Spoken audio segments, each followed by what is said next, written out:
Hi viewers, আমি আজকে আবারও চলে এসেছি আমার মনের কিছু আন্তরিক কথা তোমাদের সঙ্গে শেয়ার করার জন্য।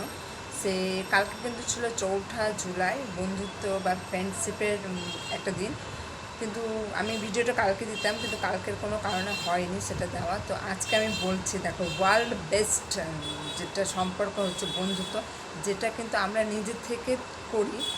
বন্ধুত্ব আমাদের কিন্তু সব জায়গাতে সব ক্ষেত্রে বন্ধু দরকার পড়ে। কিন্তু দেখো, কিছু কিছু বন্ধু আছে এমন যারা স্বার্থপর। তো তোমার কাছে কাজ হাসিল হয়ে যাবে, তারপর তোমাকে ত্যাগ করে দেবে। তো সেরকম বন্ধুর কাছে 10 হাত দূরে থাকাটাই বেটার। এবার দেখো, আমি বলছি ওয়ার্ল্ড বেস্ট বন্ধুত্ব হচ্ছে কিন্তু কৃষ্ণ আর সুদামার বন্ধুত্ব। এই গল্পটা কিন্তু তোমরা প্রত্যেকেই জানো, কৃষ্ণের কথা প্রত্যেকে জানে। এবার কৃষ্ণ হচ্ছে, দেখো, সে যে অত 3 লোকের প্রতিপালক, কিন্তু অনেক ভক্ত কিন্তু থাকে তাকে দেখার জন্য, মানে ব্যাকুল হয়ে বসে থাকতে। কিন্তু সে একমাত্র কিন্তু সুদামারই কাছে মাথা নত করে।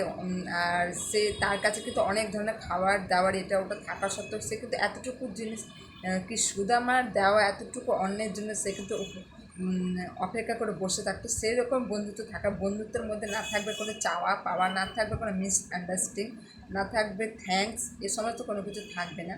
আর দেখো, এখনকার বন্ধুর কাছে তুমি যদি না নিজের দুঃখের কথা বলো, তো সেভাবে যে আমার কাছে অত কোনো অর্থের জন্য দাবি করছে, তো সে তোমার কাছ থেকে দূরে চলে যাবে অটোমেটিক। তো সেরকম বন্ধুর কোনো দরকার নেই। দেখো, সময় ক্ষেত্রে কিন্তু সান্ত্বনাটা হচ্ছে অনেক বড় মূল্যবান। সান্ত্বনা যে দিতে পারে, সময় ক্ষেত্রে যে বোঝাতে পারে, সেই কিন্তু বেস্ট বন্ধুত্ব। আর সুদামার বন্ধুত্ব তার সঙ্গে কারো তুলনা হবে না। এরকম বন্ধু পাওয়া খুব বিরল।